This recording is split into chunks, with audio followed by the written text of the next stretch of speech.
My longboard fell in the lake yesterday, right there.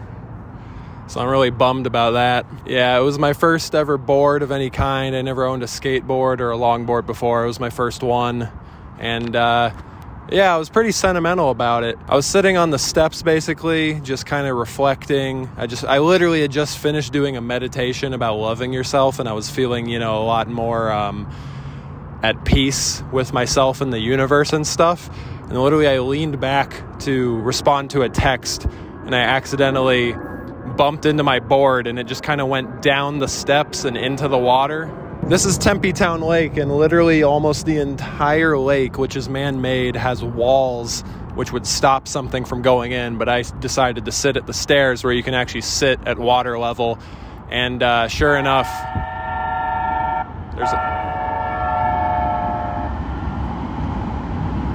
enough, a light bumped my board, just made it go all the way down and in. And there was a brief moment where I could have grabbed it, and I lunged for it, and I missed. And then it started going in the water, and my brain kind of froze for a second, and it was just, way too late to get it. And once I started seeing it sink in the water, I was kind of overcome with a childhood memory. There was this one time when I was a kid here in Arizona where me and my family were meeting up probably at Lake Mead or Canyon Lake or something like that, and I had a tote bag, and it was full of Bugs Life action figures. I had toys of all the characters of Bugs Life, and I was walking up the dock to meet my family because they had a pontoon boat we were all gonna go hang out on for the day.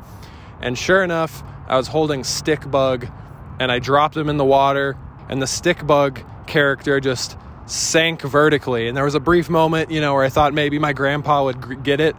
And it was just this instant feeling of just, seeing it sink and not being able to see it anymore. And then realizing like, wow, there's nothing anybody can do about that. And my mom, she was like, oh, I'm sorry, sweetie, that stinks. She was a bit empathetic. And I think my grandpa laughed and made some joke like, oh, don't drop the rest of them, kid, some shit like that. For the rest of my childhood, that Stick Bug character seemed like he would be the most fun toy, the one I wish I could play with, because I had everybody else, but I didn't have him. And I see a fly on the lens. Get out of here.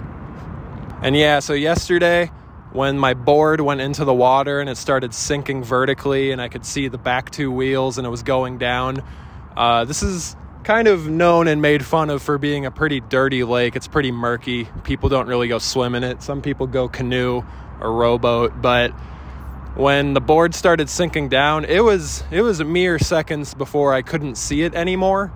And I was just like, damn, it's gone. And I had this awareness that if I just swan dived in and I swam down, I probably could grab it and I could save it. But it's one of those moments where I'm like, is my phone in my pocket? I'm wearing my glasses. I didn't want to lose more. So I just kind of had to watch it go. And as I was sitting there, it's just, it's like one of those moments where you're just like, fuck, I had it and now I don't, And what was so crazy about watching it sink down in the water too is, there's this brief moment where I thought, oh, well, maybe it's not sinking that far. Maybe there's a shallow bottom. But I immediately realized I know exactly how deep this lake is because back in 2015, the city somehow drained the entire thing. I don't know how that's possible. My biggest conspiracy is, where do you put an entire lake's worth of water? I don't know. But this lake was non-existent for a portion of the year, and me and my friends climbed to the bottom of it for a 48-hour film challenge. We wound up making our short film based around the premise of what if a city employee got murdered, and then it turned out the reason why is because they were skimming money, because nobody knows how much it costs to drain a lake, and that's where he was skimming it from. So at like literally 3 a.m, at the very tail end of our 48-hour film challenge time window, me and my friends climbed into the bottom of this lake pretty precariously because there was no real way you're supposed to get up and down it, but there was kind of a dirt mound we were able to climb up. And we were at the bottom of it filming. And I remember back here, we wound up, seeing a police car go by with sirens, and we all ducked, and that was really funny. And basically these pillars of the bridge here, I remember at the bottom looking up at them, they looked freaking huge, so it's actually pretty deep in there. And our friend Vinny poor Vinny, he was actually working on a film through the night as well that he was trying to put out in the morning. And so we wound up hitting him up at like 3 a.m. because we were literally in the same apartment complex. We were like, hey, do you want to take a break from your film and come be in ours? And he was like, yeah, what do you have to do? And we're like, well, even though it's winter right now, we want you to climb into the bottom of Tempe Town Lake, pretty much be wearing nothing but a towel. And then another character is going to basically mock murdering you by shooting you in the head. And he was like, all right, fuck it, let's go. And so we went with Vinny and we went down here and we filmed that. The longboard was really fun for me. Most of my life, I thought skateboarding was something I would never be able to do because I think I spent a lot of my early life seeing cool things that other people were doing. And I would just think like, oh, I'm not that. Like, I'm not a skateboarder. I couldn't do that. And sure enough, in like January of 2020, my friends started teaching me how to skateboard. There was a time where I couldn't even stand on one. I would put one foot on, and then if I even so much as put a second foot on, I would just start, wobbling, and I couldn't even stand on it. So there was about 2 days of learning how to stand, and then a few days of learning how to push myself, and I couldn't turn, so I would just, be heading directly towards a car, and I would have to jump off of it. But eventually I could go up and down the street without stopping, and then I started to learn how to turn, and it was great. I was practicing on my roommate's skateboard, but it had longboard wheels, so that made it a little bit easier.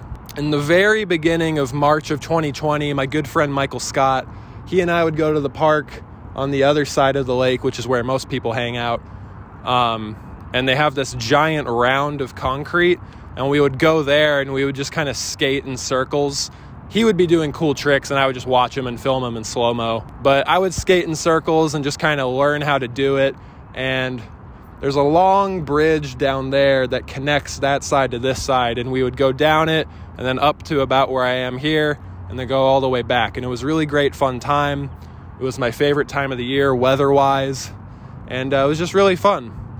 And then, sure enough, right when I thought I was getting the hang of it, the quarantine happened, and I completely stopped skating for months because during the early part of the quarantine, I wasn't going anywhere. I wasn't even really going to the park. I was just avoiding people wherever they were. So then at the summer of 2020, my mom got me my longboard as my birthday present, and that was really special because it was, I had it custom built on a website, and I got it exactly the way I wanted. And she wound up having me pitch in because it kind of wound up being pretty expensive to get the exact version I wanted. But I figured, it's my first board. I'm going to use it for years. Why not just make it perfect, and then it can last for a long time. So yeah, I started taking my board to the park again, and that was really amazing because by the time it was the summer of 2020, I think a lot of people were starting to just be super burnt out on quarantine and staying locked up at home, and being able to come to the park every single day was amazing. So by the time it was summer of 2020, I got into this really good rhythm where around sunset I would take my board and I would board from my house through the neighborhoods all the way to this park. I would go up and down it and then go all the way home. And it was just kind of my daily dose of sunlight, of seeing people in the real world having fun and exercise. And it was just really good for me. And so the longboard really just kind of became a very fun thing that I think, just kind of opened a new door for me to kind of exercise, get outside, and have like a new skill to be proud of, and I wasn't particularly good at it, but it was just like a really fun thing to do and something I never thought I was going to be able to do.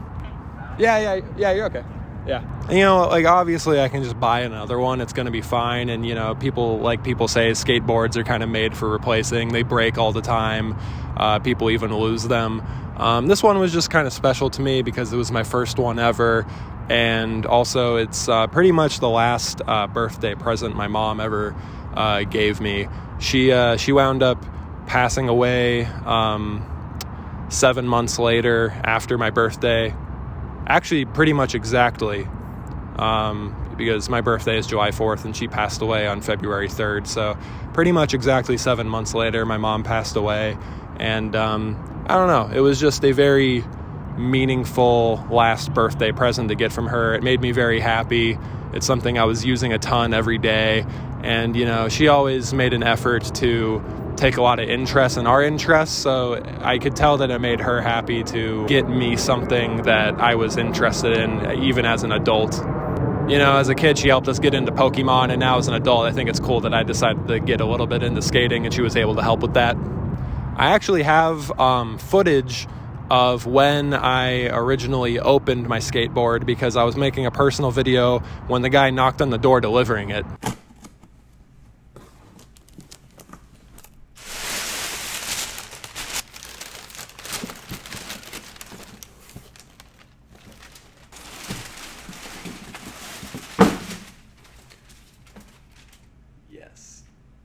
So yeah, right now my longboard is down there.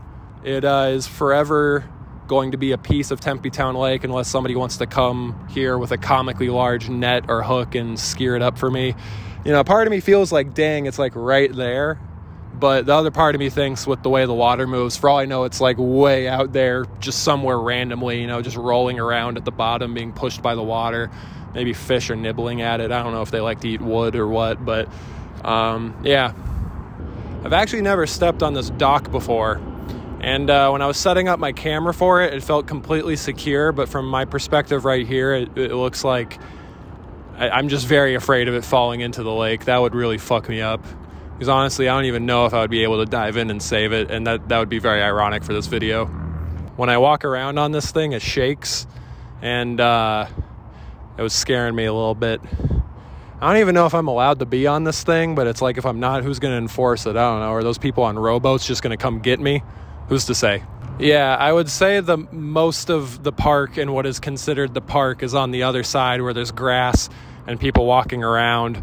But this bridge all along the back here, it kind of connects the two sides, and it's really fun to skate down. And I've gotten a lot of really pretty phone shots on my phone at sunset. Yeah, skating around here the last 2 years, especially at sunset, I have so many pretty phone videos, and like, you know, I used to edit together casual cinematography videos all the time. I would bring my camera to the park or to college campus and just make little one-off videos, and that's what this Zane channel used to be dedicated to.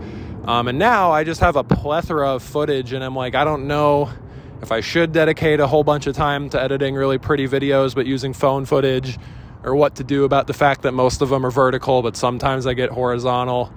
And yeah, you know, lately I am certainly blessed with the problem that I have too many things to make and not enough time, rather than the opposite problem of having a bunch of time and having no ideas for stuff to make.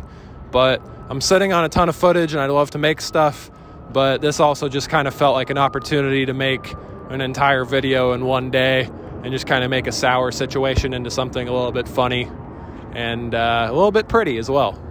I don't know if like people are just always rowboating this much and I haven't noticed, but I come to this park quite a lot, and I gotta say, people be rowboating. I don't know if it's an ASU club that's just now starting up. I mean, who am I lying to? I wouldn't have signed up for that in high school. There's no fucking way. But now I'm like, damn, you know, like I live in Arizona where, you know, people complain that there's nothing to do all the time. And, you know, this man-made lake is in some ways our, you know, one thing that you can come go to be by a waterside and have it feel pretty. But I mean, look at all these people, you know, there's just people out here rowboating as if we live in California or something. I don't know. Do people rowboat in California? I guess you wouldn't really do that in the ocean. But anyways, yeah. So yeah, I just wanted to come here today, make a little video, show where it happened. I think I'm going to start making more videos like this of just kind of, I don't even know what you would call this. I guess a casual video, just documenting stuff, having a good time. But, you know, I love making films and videos. So this is just the sort of thing. I'm like, hey, I have a free afternoon. Why don't I go make a thing? So hopefully you enjoyed listening to that somewhat, and have a beautiful day.